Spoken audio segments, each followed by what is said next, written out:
Valeu, obrigado. Obrigado, Gil. Obrigado, pastor André Valadão, pelo privilégio, alegria e satisfação de estar hoje aqui com todos vocês.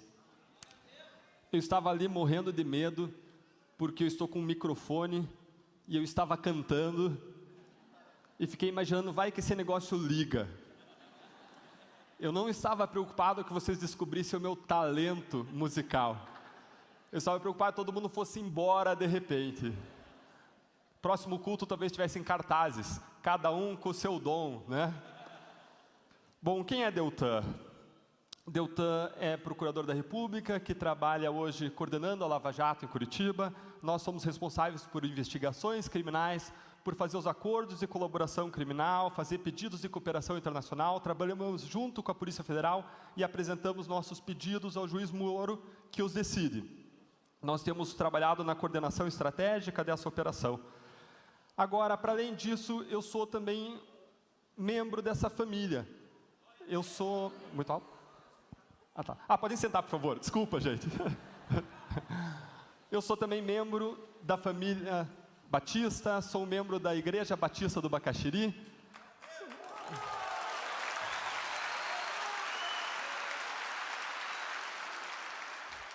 Fui líder de célula por muito tempo lá. E agora eu tenho uma coisa nova do meu currículo. Agora eu sou um cidadão da República de Curitiba. Será que vocês podem jogar os slides na tela, por favor? Mas, além disso, tem uma outra característica minha que depois que eu fui ao programa do Jô pela última vez, eu não posso mais esconder. É o outro slide. Vamos aguardar enquanto abre.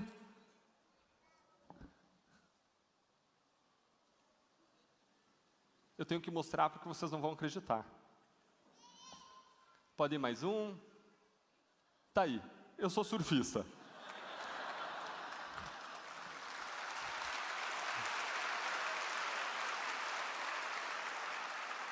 Isso, algumas pessoas não acreditavam naquele slide, estava muito longe, falavam, não, é Photoshop, aí eu tive que aproximar, mostrar uma coisa diferente.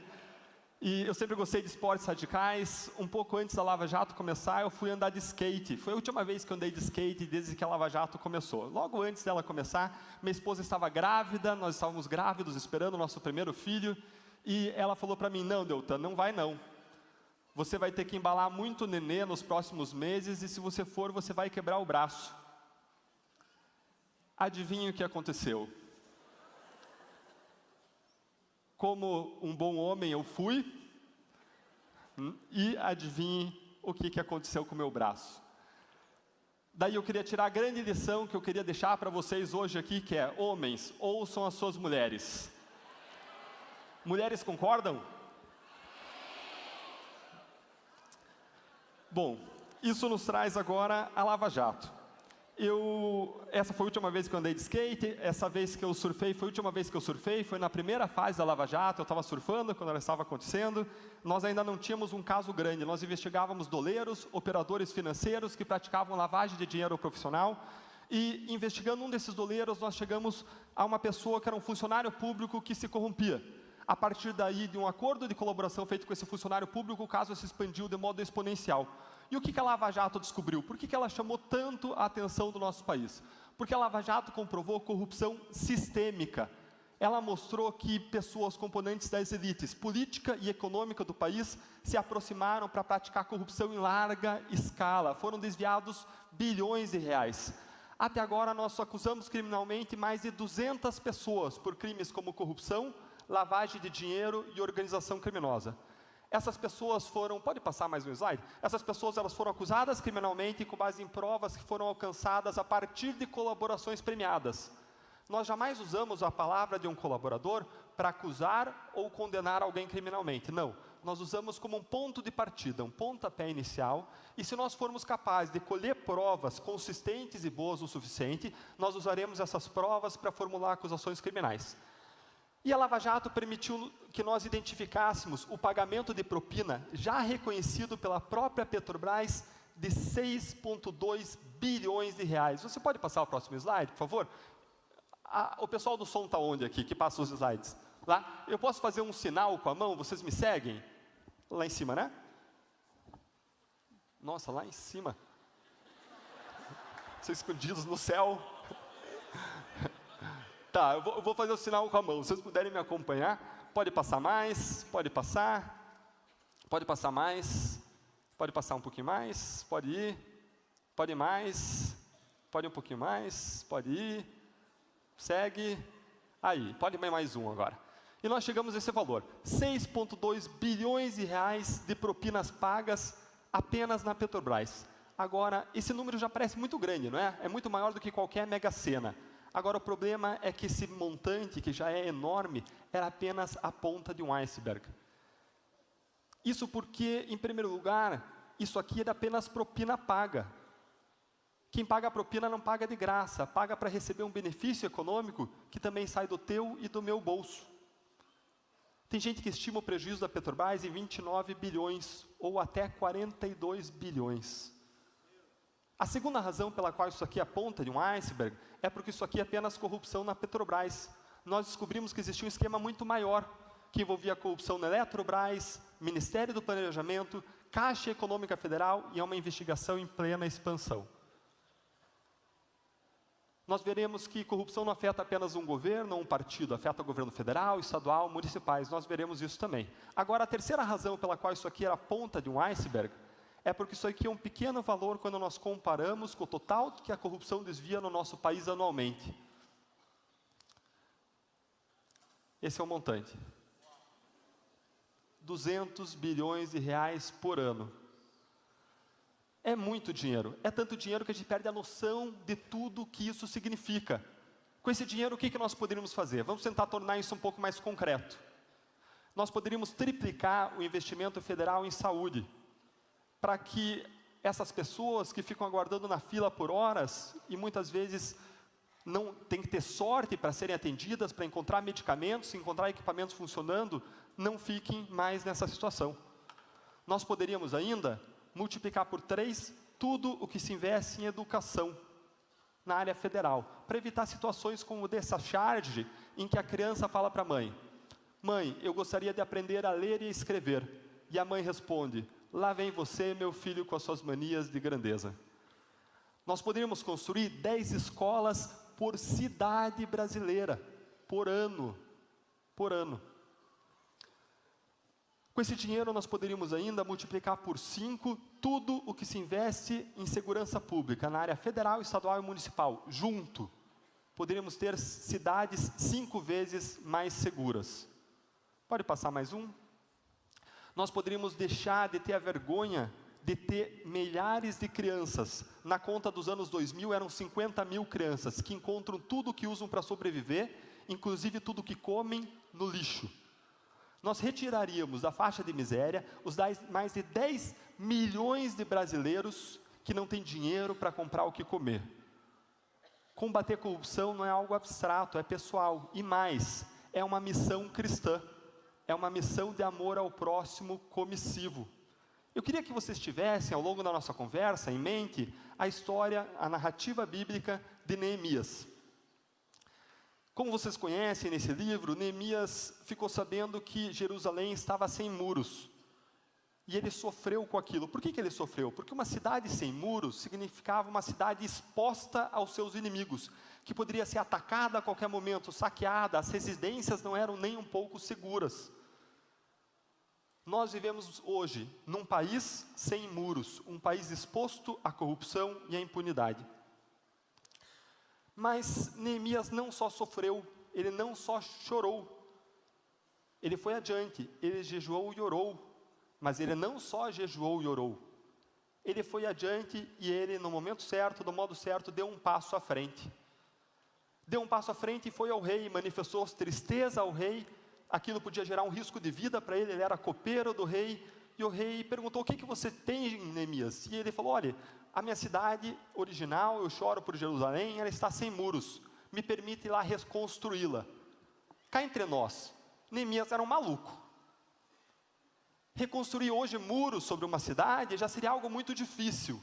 Quanto mais os muros, do modo como eram feitos, com vários metros de largura, vários metros de altura, serem reconstruídos, sem qualquer equipamento, sem retroescavadeira, quando a cidade poderia ser atacada pelos seus inimigos a qualquer momento. Eu não tenho dúvida de que aquele passo de Neemias foi um passo de fé. Nós conhecemos o resto da história. Neemias volta a Jerusalém, o povo se une e a cidade é reconstruída, com uma mão nos tijolos e uma mão na espada. Nós estamos num momento parecido. Hoje nós vamos conversar um pouco sobre isso. Você coloca o slide e passa mais um, por favor? A corrupção, ela não afeta apenas as classes menos abastadas, ela afeta também as mais abastadas. Nesse slide você vê o motorista preocupado com quanto asfalto no meio desse buraco. Vejam que as classes abastadas, elas pagam o preço da corrupção com dinheiro. É com dinheiro que as classes abastadas pagam os serviços públicos essenciais que deveriam ser disponibilizados de graça para todos. Os pobres pagam o preço da corrupção com a vida.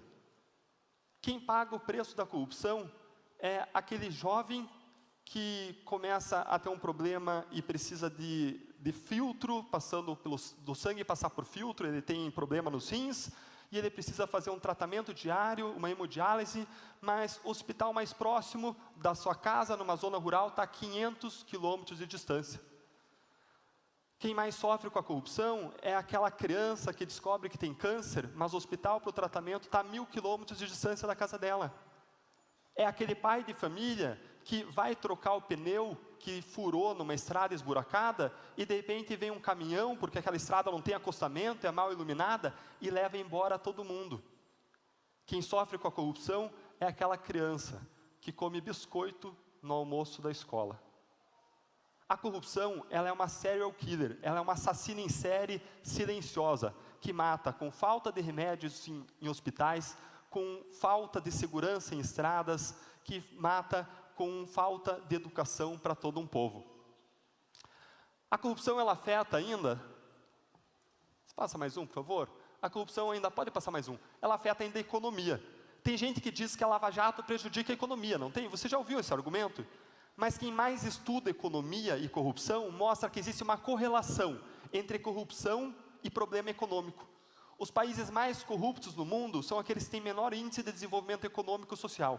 Quanto menor a corrupção, como mostra esse gráfico, quanto menor a corrupção, quanto mais para a direita está o país no mapa, quanto menos corrupto ele é, melhor é o índice de desenvolvimento econômico e social. O Brasil está para a esquerda e para baixo, o que significa que o Brasil tem um alto nível de corrupção e baixo nível de desenvolvimento econômico e social. Eu não tenho dúvida de que a corrupção é nossa inimiga. Nós precisamos enfrentar esse problema, e eu sei que a igreja já tem uma série de papéis na sociedade, não é verdade? A igreja se ocupa com amor ao próximo espiritual, na esfera emocional, e agora eu estou trazendo mais uma tarefa de amor ao próximo material. Poxa, Diltan, mas a igreja já faz tanta coisa. Agora deixa eu perguntar para você uma coisa. Quando você está no teu pequeno grupo, na tua célula, e você precisa que algo seja feito, você vai pedir para aquela pessoa que nunca faz nada, ou para aquela pessoa que, ainda que esteja sobrecarregada, sempre faz as coisas? Essa é a nossa missão. É para isso que nós existimos, para servir o nosso Deus e servir as pessoas ao nosso redor. Quando nós olhamos o gráfico mundial de corrupção, e nesse mapa, quanto mais amarelo está o país, menos corrupto ele é, nós vemos que a situação do Brasil não é boa. Numa linha de honestidade, na fila da honestidade, nós estamos na posição número 76. A nossa nota de 0 a 10 no combate à corrupção é menos de 5, a nossa nota é crítica. Nós estamos ao lado aí de países como Índia, Burkina Faso, Bósnia, Tailândia, Tunísia e Zâmbia. Esses são os nossos vizinhos em termos de combate à corrupção. Eu vou mostrar um vídeo que mostra isso. Você pode passar, talvez o vídeo entre direto, senão você pode clicar no vídeo número 1.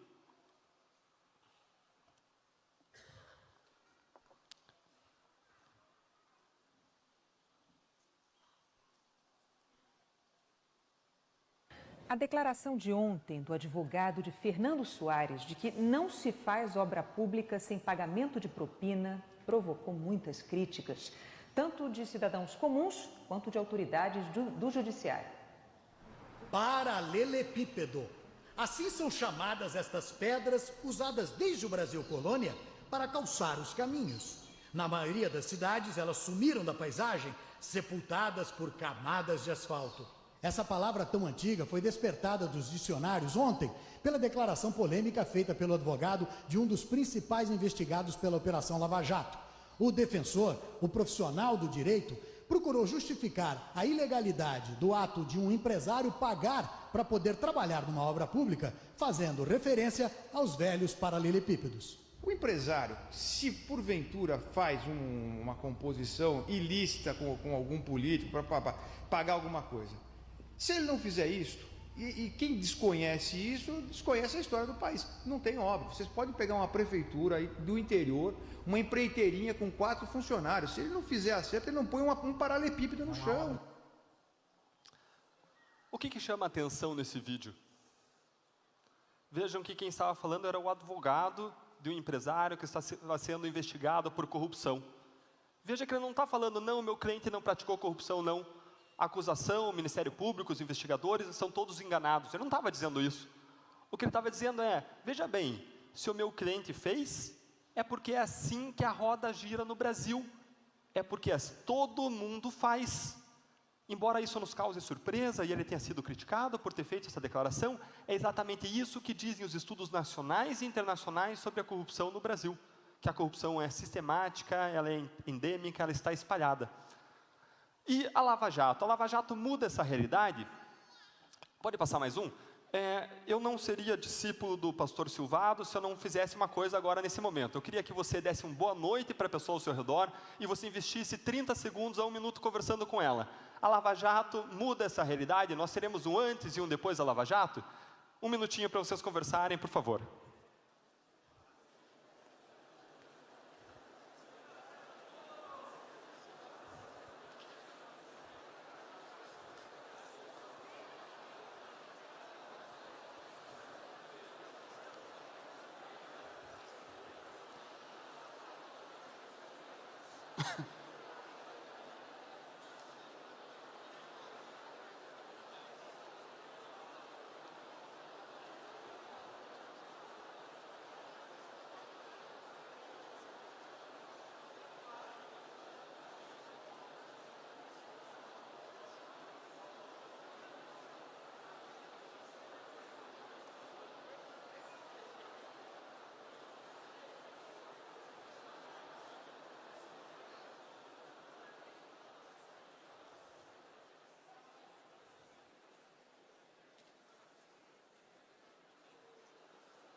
E aí?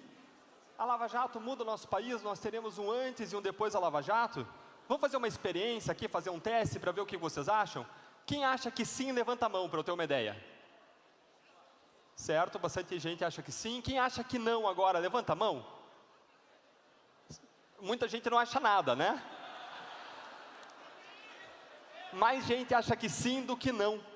Sabe que isso é uma experiência sociológica que eu faço, esse momento para vocês conversarem. Em diferentes lugares eu ouço diferentes níveis de ruído. Eu ouvi vocês aqui, vocês tiveram um bom nível de ruído. Isso quer dizer que vocês conversam, são pessoas que se dão bem umas com as outras. Quando eu vou dar palestra em mercado financeiro, em lugares de pessoas que atuam na economia, normalmente assim, não ouço quase nada. Em uma determinada vez eu fui dar palestra em compensação para um grupo de mulheres. Eu tive dificuldade para retomar. Quase não consegui.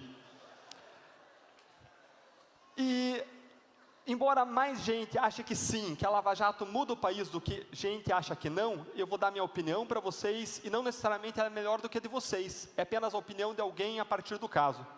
Na minha perspectiva, infelizmente, não, a Lava Jato não muda o nosso país. O que a Lava Jato faz é tratar de um tumor. O melhor que nós podemos conseguir tratando aquele tumor é punir as pessoas culpadas, é recuperar o dinheiro desviado. O problema é que o sistema é cancerígeno. Ao mesmo tempo em que nós tratamos esse tumor, vários outros estão surgindo. Vocês lembram do mensalão? Muitas pessoas achavam que o mensalão ia virar a página do Brasil, ia mudar o Brasil. Não aconteceu. De nada adianta você retirar as maçãs podres de um cesto, se você não mudar as condições de temperatura, pressão, umidade e de luminosidade que faz aquelas maçãs apodrecerem. Se nós queremos mudar o Brasil, nós precisamos mudar as condições que favorecem a corrupção. Vamos lembrar um pouquinho do passado. Nós, brasileiros, não podemos ter memória curta. Lá em 1655, um padre que viveu a maior parte da sua vida aqui no Brasil, Padre Antônio Vieira, ele fez um sermão, foi chamado de Sermão do Bom Ladrão.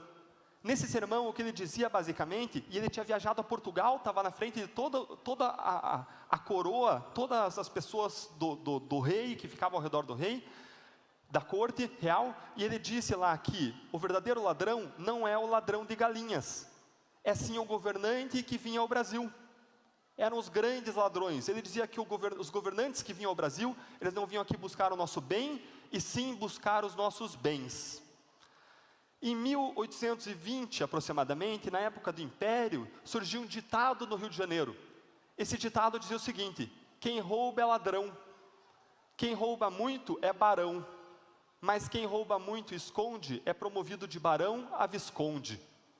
Faz sentido? Em 1950, surgiu uma expressão, mar de lama, durante o governo de Getúlio Vargas. Essa expressão foi cunhada para fazer referência aos grandes escândalos da corrupção, inclusive envolvendo a Petrobras, déjà vu. Se você escuta essa expressão até hoje, é porque ela sobreviveu em razão dos sucessivos escândalos de corrupção. Mais recentemente surgiu outra expressão, do político que rouba, mas faz. A quem que se refere essa expressão? Isso, Adhemar de Barros, um político paulista da década de 60, 70, esse outro que vocês pensaram, bom, até isso ele roubou. E como estou numa palestra sobre corrupção, eu preciso confessar para vocês, eu roubei essa piada de outra pessoa, não é minha. Mais recentemente, na década de 90, apenas na década de 90, um autor arrolou 88 escândalos de corrupção só na área federal. Um desses escândalos foi conhecido como o escândalo dos anões do orçamento. O personagem central, o ex-deputado João Alves, ele quis justificar sua imensa riqueza, que não tinha justificativa, dizendo que ele ganhou na loteria. Mais de 100 vezes. A corrupção não é um problema de um governo, não é um problema de partido. Mudança de governo não é meio caminho andado contra a corrupção. Não é caminho nenhum andado contra a corrupção. Nós precisamos mudar o sistema, as condições que favorecem a corrupção, se nós queremos nos livrar desse mal. Se nós queremos ser como aquele cidadão que tinha problemas e libertar ele dos grilhões que o aprisionavam, que o pastor André bem colocou. Nós precisamos mudar a nossa realidade. Se avança, por favor, slide. Nós vivemos no Brasil, claro, porque nós precisamos mudar o sistema. Por isso, nós criamos, lançamos, pensamos em 10 medidas contra a corrupção. Essas medidas surgiram quando nós percebemos que boa parte da sociedade estava colocando sobre a Lava Jato, sobre nós, uma expectativa de transformação que nós não somos capazes de entregar para vocês. Aí nós começamos a pensar em medidas que pudessem mudar o nosso país, trazer transformações sistêmicas. Pode avançar, por favor? O Brasil é o paraíso da impunidade. Por que o Brasil é o paraíso da impunidade? Em primeiro lugar, eu tenho que confessar uma coisa para vocês. É muito difícil descobrir corrupção. A corrupção é um crime praticado entre 4 paredes, não deixa testemunhas e é feito com acordo de silêncio ou segredo entre o corruptor e o corrompido. Mesmo quando eu sei que existe corrupção, que já é difícil, a gente já tem que passar por um filtro, é difícil comprovar que ela aconteceu, porque o pagamento da propina se dá por uma série de atos, que são chamados atos de lavagem de dinheiro, porque pegam dinheiro sujo e fazem com que ele pareça limpo. Quando eu consigo passar por essas 2 barreiras, descobrir e provar, é difícil que o caso não seja anulado. Um estudo feito por um colega da Lava Jato, Diogo Castor, um estudo de mestrado, mostra que as mesmas questões que chegam aos tribunais superiores levam à derrubada dos casos dos réus ricos, influentes, poderosos, e não derrubam os casos de réus pobres. Quando nós passamos por esse filtro, a punição de um réu de colarinho branco demora 10, 15, 20 anos para acontecer. Não só a demora nos traz um sentimento de injustiça, mas essa demora traz uma coisa que nós chamamos de prescrição. Prescrição é um termo jurídico para dizer que o caso criminal, aquele crime, foi cancelado. Cancelado pelo decurso do tempo, simplesmente porque demorou muito tempo na justiça. Ainda que a demora seja involuntária e decorra do grande número de recursos e da sobrecarga do judiciário. Quando nós passamos por esse filtro, nós temos novas dificuldades para executar a pena, e quando nós conseguimos, nós descobrimos que a punição da corrupção é uma piada, e é uma piada de mau gosto. A pena da corrupção parte de 2 anos. Dificilmente a pena, porque no Brasil as penas são fixadas de modo próximo ao mínimo legal, dificilmente essa pena vai passar de 4 anos. Uma pena que não passa de 4 é substituída por regime aberto, que não é um nada, a pessoa fica solta, ou é substituída por doação de cestas básicas e prestação de serviços assistenciais. É algo que já é desproporcional em relação ao mal causado pela corrupção, não é verdade? Mas nada é tão ruim que não pode. Essa pena que já é baixa, ela é completamente perdoada após cumprido 1/4 dela, 25%. Essa é a nossa realidade. Agora, Deltan, você está falando de um quadro de impunidade. O que impunidade tem a ver com corrupção? Impunidade tem tudo a ver com corrupção. Quem mais estuda corrupção no mundo fala que o agente que decide se corromper ou não, ele faz uma análise de custos e benefícios. É diferente de um crime de viciado, que movido pelo vício vai roubar alguém. É diferente de um crime passional, do marido que foi traído pela esposa e vai fazer alguma coisa. Esse crime é o crime de alguém que pratica o crime no ar-condicionado. Crime de gabinete. A pessoa analisa os benefícios que ela pode alcançar, e lá está o dinheiro que ela desvia, que é difícil de recuperar para os cofres públicos, que pesa. E no outro prato da balança deveriam estar a probabilidade da punição e o montante da punição, que não pesam nada. Essa equação favorece a prática de corrupção. Para vocês terem ideia, segundo um estudo publicado por um livro da Fundação Getúlio Vargas, a probabilidade de punição da corrupção no Brasil é de 3%. 3 a cada 100 casos são punidos. E se você acha que nesses casos a pessoa vai para a cadeia, não vai. A pessoa vai prestar serviços à comunidade, vai doar cestas básicas. Isso favorece a corrupção no nosso país. Agora, você pode passar, por favor? Agora, o que nós... Tá bom, Deltan, você está pintando um cenário tétrico. Agora, o que eu que estou aqui hoje, sentado no banco da igreja, o que eu posso fazer em relação a isso? Antes de responder o que você pode fazer, eu tenho que reconhecer que vocês todos têm agendas cheias. Você passa, por favor? Obrigado. Vocês todos têm agendas cheias. Por que eu vou priorizar isso em detrimento das várias outras atividades que eu faço? Por que eu vou forçar um espaço na minha agenda? E essas são agendas de pastores, né? Além de todos os compromissos, tem todos os post-its das atividades que tem que fazer. Por que eu vou tirar post-its e forçar um espaço na minha agenda para inserir tempo de combate à corrupção no Brasil hoje?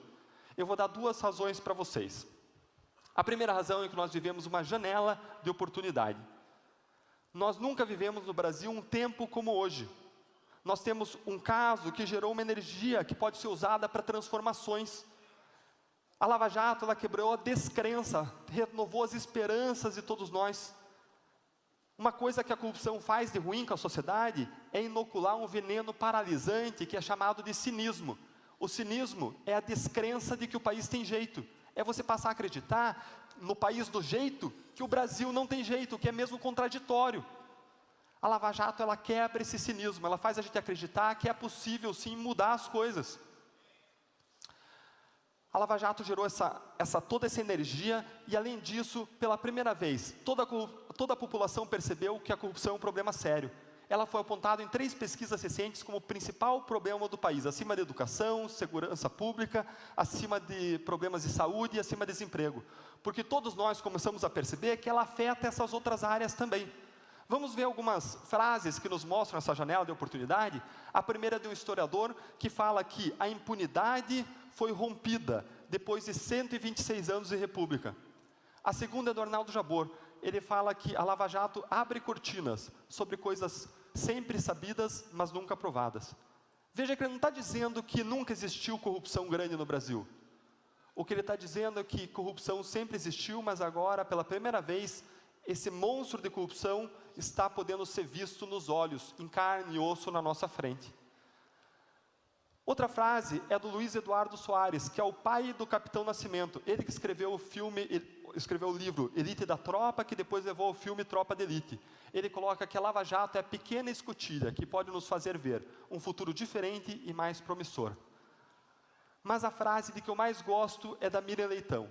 Ela fala que para o Brasil, a Lava Jato pode ser, se nós aproveitarmos a oportunidade, a semente de um recomeço. Vejam que quando nós pensamos em Neemias, Neemias sofreu com a dor do ser humano alheio, assim como nós sofremos com os danos que a corrupção causa ao país. Em segundo lugar, Neemias jejuou e orou. Será que a igreja já fez isso em relação à corrupção? O que vocês acham? A igreja já fez isso, já jejuou, já orou para acabar com a injustiça, acabar com a corrupção? Agora, isso aí, nós aqui fizemos, isso aí. Agora, Neemias não parou aí, ele deu um passo além, ele agiu. Será que não está no momento de nós agirmos?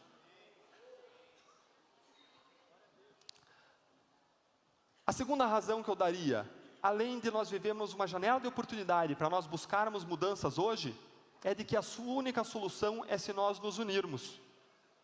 Na oração sacerdotal de Jesus, em João 17, quando você a lê, chama a atenção a quantidade de vezes que ele mencionou a palavra unidade. Unidade. Algumas coisas só conseguem ser feitas se nós nos unirmos. Essa é uma delas.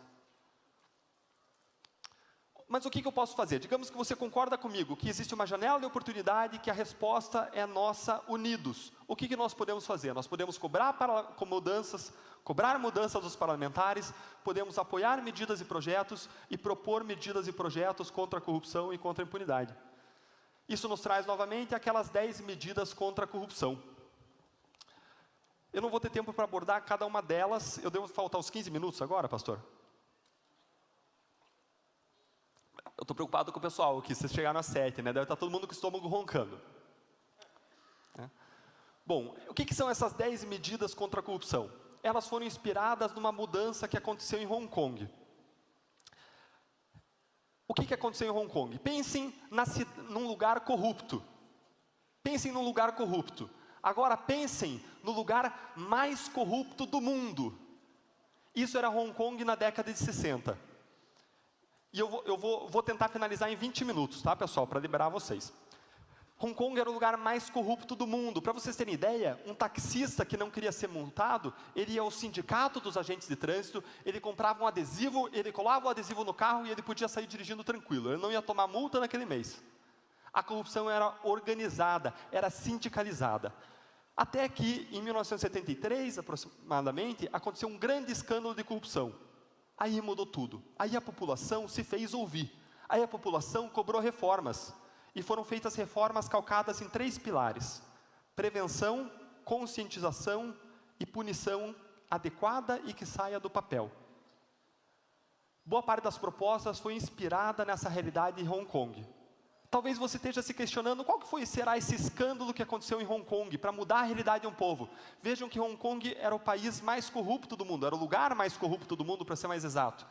E Hong Kong se tornou o 17º país mais honesto no mundo, naquela fila em que nós estamos na posição número 76. O que aconteceu para mudar aquela realidade? Bom, vejam o escândalo de corrupção que aconteceu lá. Um superintendente de polícia foi descoberto com um patrimônio muito maior do que ele podia ter. Patrimônio que com certeza ele arrecadou por meio de propinas. E quando ele foi descoberto, ele usou sua facilidade de funcionário público, de policial, para ter acesso ao aeroporto e fugir de avião para outro país. Foi para Singapura. Esse foi o escândalo. Será que nós não temos um escândalo um pouco maior do que isso? Será que não é o momento de nós lutarmos e implementarmos mudanças no nosso país? Se nós não implementarmos hoje, talvez nós não tenhamos outra chance no nosso futuro. Por isso essas medidas, elas têm 3 pilares centrais. O primeiro pilar é mudar a corrupção, acabar com a corrupção com prevenção. Aí entram programas de conscientização de diversos modos. se propõe a vinculação de verbas de marketing, de parte das verbas de marketing da União, Estados e municípios com campanhas de marketing de massa contra a corrupção. Além disso, se propõe programas e pesquisas em escolas e universidades para curar a corrupção com educação. Mais do que isso, se propõe treinamentos de todos os agentes públicos a cada 5 anos, a existência de códigos de conduta claros por categorias, testes de integridade que são medidas recomendadas pela ONU e pela Transparência Internacional, e por fim, a possibilidade de proteger você, a tua identidade, caso você possa e queira contribuir com a investigação da corrupção, mas você tenha medo da integridade sua e da sua família. Medidas de proteção para a pessoa que denuncia a corrupção. Esse é um pacote preventivo. Além desse pilar preventivo, existe um pilar que busca estabelecer uma punição adequada para o crime de corrupção e fazer com que ela saia do papel. Para estabelecer uma punição adequada, são criados o crime de enriquecimento ilícito de agente público, que é recomendado pela ONU, é ajustada a pena da corrupção, é proibido aquele indulto, aquele perdão depois de 1/4 da pena, quando a corrupção é de altos valores, passa de R$80 mil. Além disso, é criminalizado o Caixa 2 eleitoral, é criminalizada a lavagem de dinheiro eleitoral. Esse é um pacote punitivo. Mas não adianta nada você ter punição se ela não sair do papel. Por isso, existe também um pacote de medidas, algumas dessas medidas, das 10 medidas, que fecham brechas na lei por onde os corruptos escapam. Nós temos, então, uma medida que muda o nosso sistema de prescrição. Outra medida vai mudar o sistema de nulidades, de anulações de casos, para que seja parecido com o país de onde nós importamos, com os Estados Unidos, porque lá não se olha apenas o lado do réu, mas se olha também o lado da sociedade. Por fim, são criadas medidas e propostas para recuperar de modo satisfatório o dinheiro desviado. Tudo o que é proposto aqui existe em paralelo, em países que são berço da democracia mundial. Exatamente por serem boas que essas medidas foram apoiadas por mais de 1.000 entidades, inclusive a Convenção Batista Brasileira, inclusive a Associação de Juízes Federais, inclusive a entidade internacional mais reconhecida no mundo no combate à corrupção, chamada de Transparência Internacional. Eu vou dar um exemplo de um tipo de situação que isso aqui busca tratar. Quem aqui lembra do caso Propinoduto? Levanta a mão, por favor. Uma boa quantidade de pessoas. O Propinoduto foi um escândalo de corrupção que envolveu auditores da Receita Estadual do Rio de Janeiro. Se descobriu que esses auditores tinham, no ano de 2002, mais de R$100 milhões escondidos na Suíça. Mandar propina para a Suíça já era moda naquela época.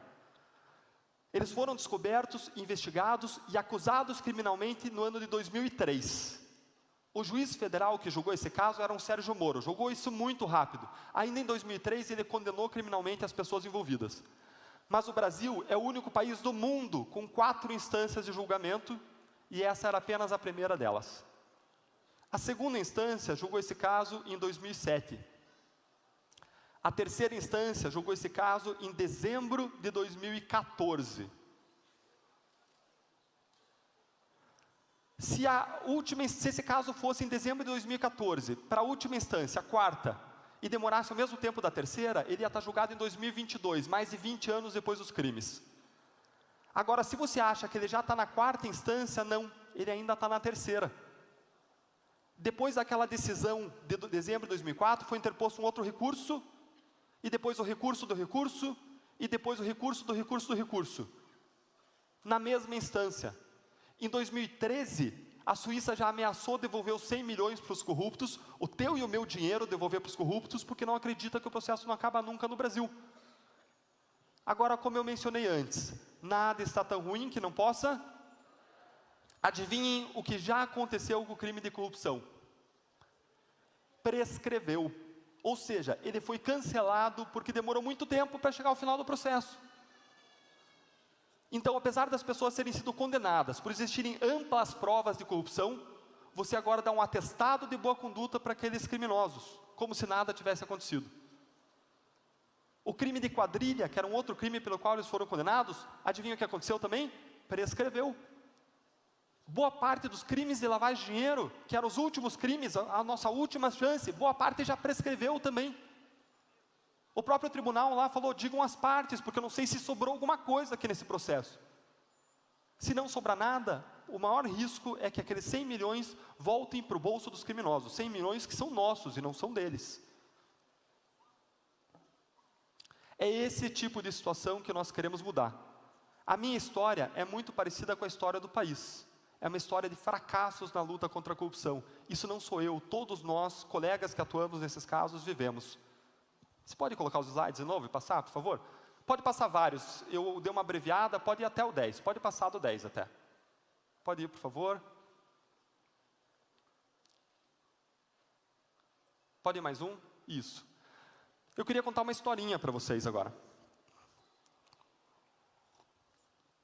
Eu fui viajar de avião há um tempo atrás, sentei lá, né, na terceira classe, confortavelmente, entre aquelas poltronas, estava na poltrona do meio, e de repente entrou uma senhorinha simpática. Ela entrou sorridente, pediu licença para mim, porque ela ia sentar na janela, à minha esquerda. Eu dei licença, ela sentou do meu lado, virou para mim e falou: ué, você é o menino da Lava Jato, não é?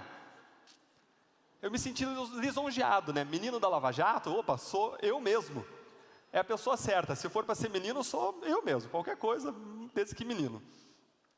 E por vezes pessoas nos param na rua e nos abordam e dizem: é isso aí, parabéns pelo trabalho que vocês estão fazendo, vocês nos representam, prossigam em frente. E essa senhorinha simpática olhou para mim sorrindo e falou: ah, meu filho, isso aí não vai dar certo. No Brasil nada funciona. Já vivi muito e no Brasil nada dá certo. Nós não podemos perder a nossa esperança. Nós não podemos fazer também como os médicos que se insensibilizam depois de tanto ver sangue, e nós não podemos nos insensibilizar depois de ver tanta corrupção. Nós não podemos perder a nossa capacidade de nos indignar. Nós não podemos olhar para aquela nova página do jornal dizendo mais corrupção e dizer: ah, isso aqui é o que sempre acontece. Não pode, não é assim que as coisas devem acontecer. Eu não compro a tese dessa senhorinha, eu não compro a tese de quem duvida. Aliás, cristãos acreditam quando ninguém crê, não é verdade? Se bate uma pessoa à tua porta e foi drogada a vida inteira, você acredita na possibilidade de mudança dela, não acredita? Se ela foi criminosa a vida inteira, você acredita que é sim possível mudar, não é? Agora, muitas pessoas duvidam. Mas e se você duvida, e eu te entendo se você duvida, depois de nós vivermos tantos problemas no Brasil, então vamos contraditoriamente nos ocupar de coisas que antes eram consideradas impossíveis, como você usar uma caixinha com chips para fazer uma ligação telefônica. Ela é chamada de celular, essa caixinha com chips, para fazer uma ligação telefônica, falar com pessoas que está a 1000 quilômetros de distância, sem um cabo, como se ela estivesse presencialmente na tua frente?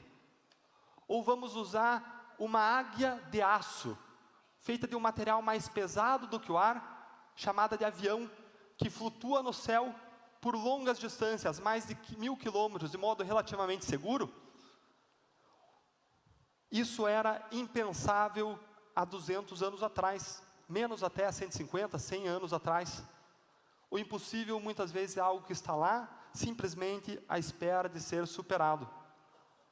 Max Weber disse que nós tantas vezes não teríamos alcançado o possível se não tivéssemos tentado o impossível.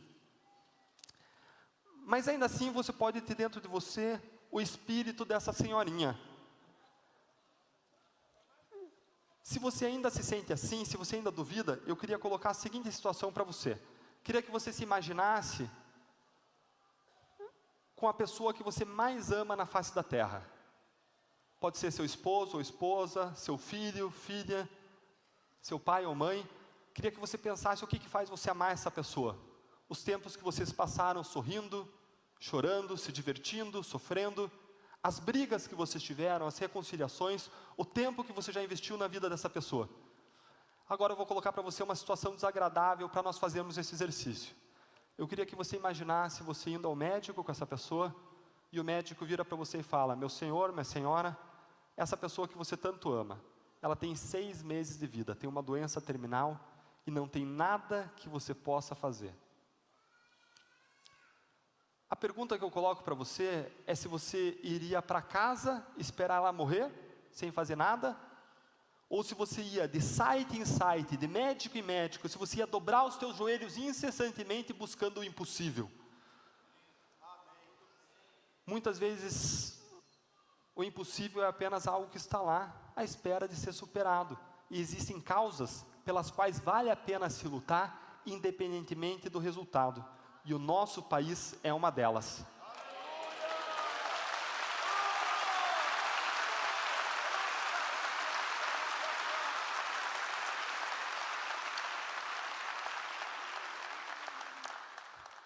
Se o brasileiro é aquele que não desiste nunca, vamos dizer que nós somos brasileiros e nós não vamos desistir do nosso país.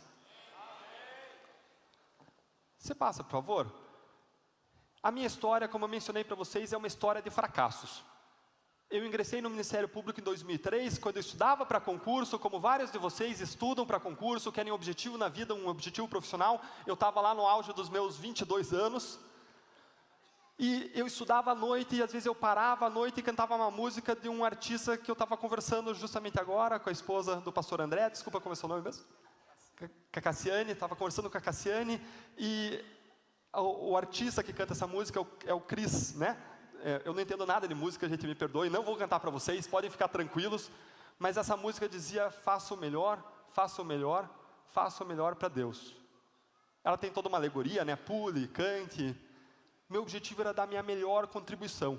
Eu tinha plena consciência de que nenhuma pessoa ou nenhum grupo de pessoas e mesmo nenhum órgão sozinho vai mudar o nosso país. Apenas nós, sociedade brasileira, juntos somos capazes de mudar a nossa realidade. Mas eu queria dar minha melhor contribuição. Entrei no Ministério Público e pouco tempo depois eu passei a atuar num grande caso, envolvendo gafanhotos. Esses gafanhotos comiam folhas, mas não é a folha que você está pensando. É a folha de pagamentos da Assembleia Legislativa do Estado. Esses gafanhotos eram laranjas, testas de ferro, fantasmas que eram colocados como funcionários da Assembleia, mas nunca tinham ido trabalhar. Entrava dinheiro na conta e os políticos iam lá e sacavam o dinheiro em espécie e sumiam com aquele dinheiro. O que aconteceu com esse caso? Envolvendo muitas pessoas, grandes desvios, foi que esse caso fez o seu caminho pelo sistema rumo à impunidade.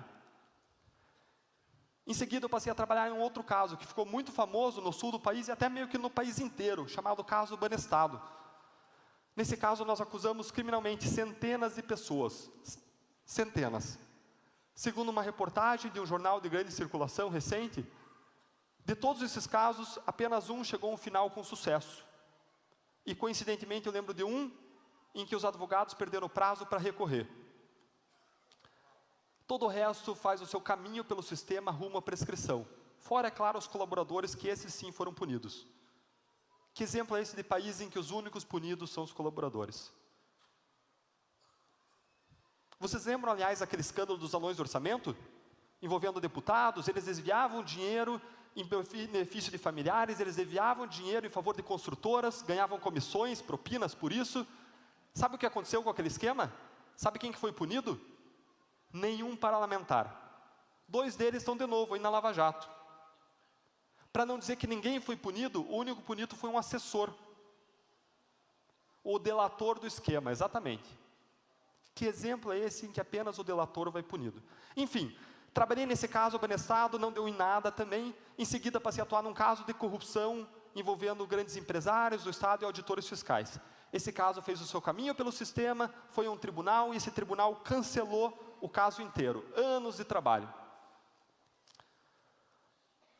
Um dos votos adotou um argumento que, em relação a uma questão que sempre chega lá em cima, nos tribunais superiores, e nunca foi usado para anular nenhum caso. Mas o meu, de réus influentes, foi anulado com base naquele argumento. Decidindo não desistir, mas mudar de trincheira, porque não fazia mais sentido lutar dentro do sistema, eu estava confuso, o que eu vou fazer agora? Eu decidi estudar em Harvard, passei um ano da minha vida nos Estados Unidos estudando um sistema que funciona melhor do que o nosso. Quando eu voltei, foi aquela época em que minha esposa falou para eu não ir andar de skate, eu estava grávido, tive o meu filho, ele era pequeno, bebê. Quem tem filho bebê sabe como nossa vida vira de pernas para o ar quando isso acontece. E nessa época eu fui chamado para entrar num caso criminal. Esse caso criminal era um pepino, era uma montanha de trabalho. Esse caso criminal, na primeira busca e apreensão, foram arrecadados mais de 80 mil documentos, para vocês terem ideia da dimensão. E eu vacilei. Eu fiquei pensando se eu devia ou não entrar. Eu não ia ganhar nada entrando nesse caso. Mas eu decidi não desistir. Entrei nesse caso, e hoje esse caso se tornou Lava Jato.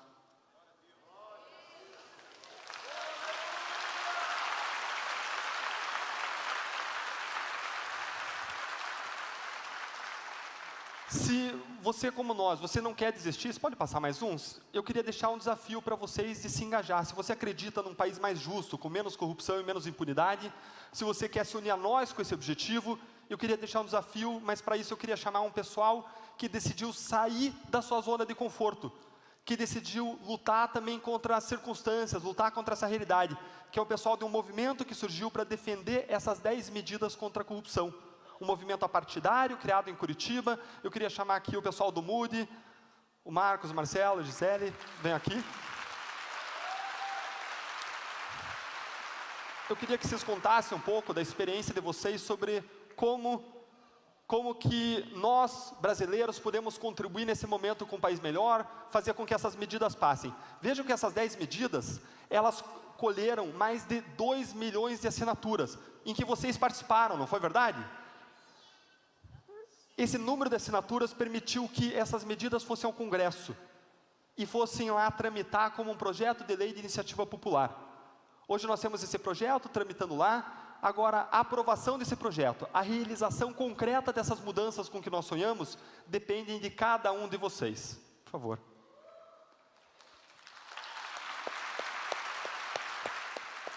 Um dia eu ouvi uma palestra como essa.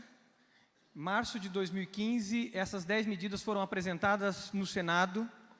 Um mês depois, o Deltan estava dando uma palestra dessa, numa igreja, num grupo de pastores e líderes, e eu estava lá. E eu não consegui sair dali igual. O Espírito Santo me incomodou, e eu olhei para esse desafio, falei que entendi que isso precisava de muitas mãos para isso. Que ele estava dando o primeiro passo. As 10 medidas eram o primeiro passo. Cheguei em casa e falei o seguinte para minha esposa. Falei, amor, faz 10 anos que eu estou trancado dentro de uma igreja, envolvido com liderança de juventude, envolvido na área de educação, envolvido com mais de 30 pequenos grupos, e eu acho que tem algo que precisa de nós, e falei para ela das 10 medidas, e falei do desafio que a gente tinha, e falei o que estava queimando no meu coração. Eu falei, você me autoriza, porque tem que pedir, conversar com as mulheres, tem que ouvir as mulheres. Você me autoriza a pular nisso? E ela falou, estou com você, e a gente orou. Cheguei para o colegiado de líderes da nossa igreja, de pastores, e levei essa questão para eles. E falei, nós precisamos entrar nisso, porque nisso há um mover de Deus. E nós não podemos perder essa onda. E aí, marquei um dia para conversar com o Dr. Deltan, ele me atendeu, e ali nós falamos de pegar assinaturas. A visão era, cada mão de cada brasileiro precisa fazer parte disso. Isso estava engavetado lá no Senado. Ninguém estava falando disso. E a partir dali, mais ou menos em maio de 2015, começaram as coletas de assinatura. Em junho de 2015, o Ministério Público oficializou a coleta de assinaturas. E num prazo recorde, mais de 2 milhões de assinaturas foram entregues. Hoje já chega a quase 3 milhões de assinaturas que foram coletadas. Agora o grande desafio, já foi entregue na Câmara dos Deputados. E eu estou falando como sociedade civil, como cidadão, como líder, como homem que serve a Deus e ama Jesus e ama as pessoas como Jesus ensinou a amar. Agora nós estamos no maior desafio. Porque agora está na mão de mais de 500 deputados. Temos homens sérios lá, mas temos alguns, ou muitos, que não têm interesse talvez em aprovar as 10 medidas como elas estão. Para isso nós precisamos, e eu falo como discípulo de Jesus e um seguidor de Jesus, joelho no chão. Porque são fortalezas muito grandes. Precisamos realmente nos unir em oração. A segunda coisa, precisamos fazer contato com esses deputados. Precisamos sair da nossa zona de conforto. Talvez você vai ter que falar para a tua esposa, para o teu esposo, falar para o teu pai, falar para a sua mãe e dizer, eu vou ter que dedicar tempo para isso. E vamos ter que procurar os deputados. A terceira coisa, nós precisamos nos engajar num movimento que envolve também uma campanha publicitária. Uma agência chamada Opus Múltipla, tem um slide ali que vai mostrar, uma agência chamada Opus Múltipla, que é conhecida aqui também em Minas Gerais, uma agência de publicidade, doou toda a criação da campanha.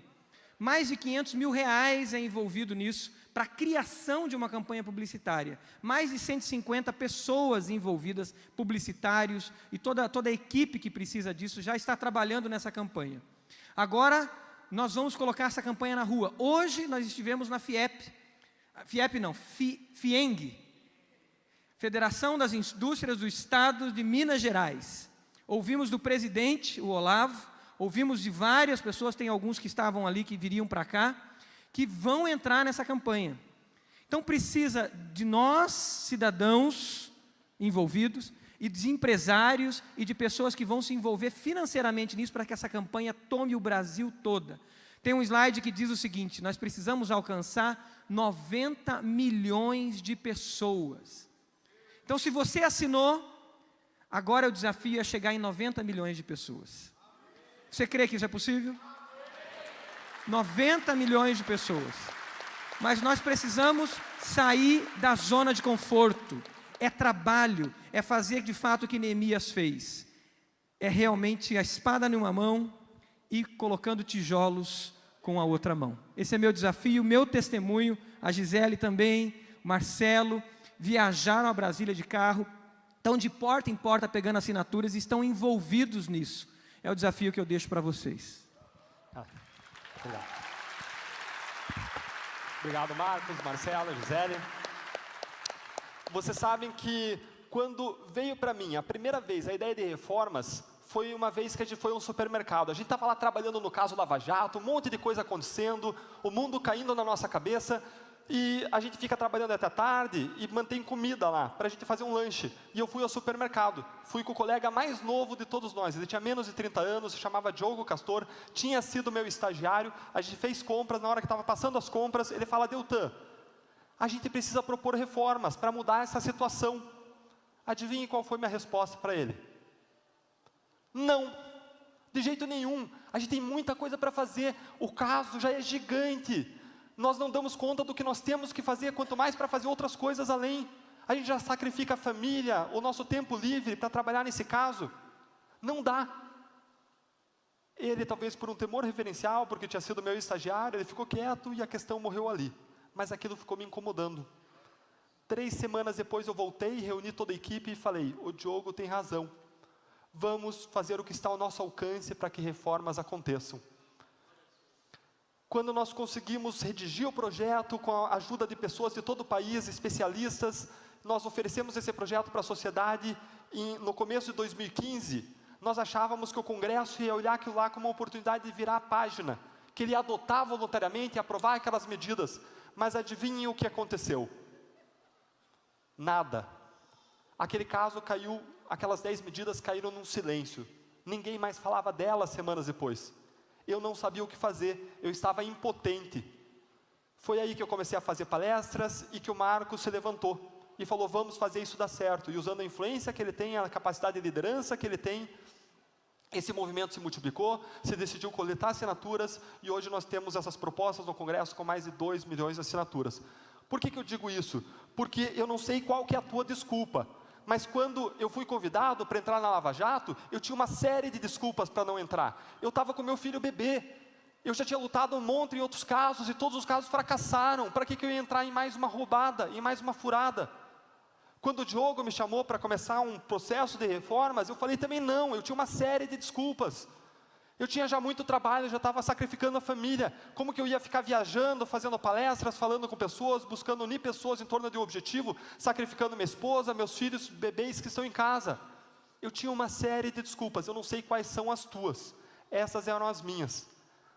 Mas existem momentos que exigem um esforço cívico maior de cada um de nós. Nós precisamos deixar da posição de quem reclama, de quem fala: nós somos vítimas do passado, somos vítimas dos portugueses que colonizaram o Brasil. Peraí, Portugal já saiu daqui há 200 anos. Nós precisamos deixar de ser vítimas do nosso passado para sermos autores e senhores do nosso destino.